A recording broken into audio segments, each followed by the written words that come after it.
में हम बात करेंगे सिलॉजिज्म के बारे में। एक इंटरेस्टिंग सी इजी सी टर्म है। चलिए स्टार्ट करते हैं अपनी video. Syllogism is a logical argument consisting of three parts, यानी कि सिलॉजिज्म में आपको तीन चीज़ें जो है वो नज़र आएंगी, तीन उसके पार्ट्स होंगे, then you can make any statement जिसको आप कहोगे दिस इज सिलॉजिज्म। अब होता क्या है इसमें, सबसे पहले मेजर प्रेमिस होता है, देन माइनर प्रेमिस और देन कंक्लूजन। ठीक है, इन यानी मेजर और माइनर प्रीमिस को मिला के आप एक कंक्लूजन पे आओगे। Conclusion is drawn from major and minor premise. ठीक है, यानी कि डिडक्टिव रीजनिंग यूज करते हुए, यानी कि आपके माइंड में ऑब्वियसली इतना तो स्टेमिना है ना कि आप चीज़ों को अंडरस्टैंड कर सको। This is actually logical reasoning के आप जो है, सॉरी डिडक्टिकल रीजनिंग के लॉजिकल भी आप इसको कह सकते हैं, जिसकी वजह से एक वैलिड आर्गूमेंट जो है वो इस्टेब्लिश कर सकते हो कि आपने कोई चीज़ जो है उसको डिमॉन्स्ट्रेट किया with the validity, with the truth और विद द फैक्ट के साथ। ठीक है, एक एग्जांपल है यहाँ, सॉरी फॉर्मेट पहले देख लेते हैं कि मेजर प्रेमिस क्या होता है। मेजर प्रेमिस ये होता है जनरल स्टेटमेंट और प्रिंसिपल होता है जो कि एक सोसाइटी ने बना दिया हुआ है। ठीक है, पूरी सोसाइटी उस पर बिलीव करती है and that is a fact. Minor premise ये कि आ स्पेसिफिक स्टेटमेंट और fact related to the major premise, यानी कि एक तो था जी मेजर प्रेमिस जिस पे पूरी पूरी दुनिया बिलीव करती है।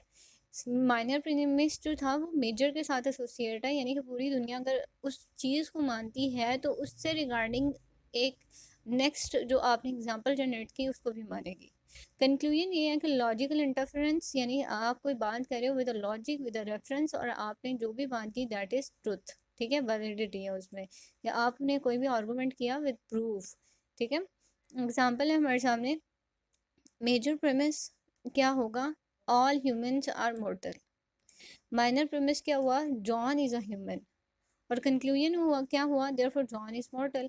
ठीक है, सबसे पहले मेजर प्रेमिस उन्होंने कहा कि हर इंसान जो है वो मॉर्टल है, हर इंसान को एक ना एक दिन ख़त्म होना ही है। ठीक है, that is actually a mortal, sorry major premise.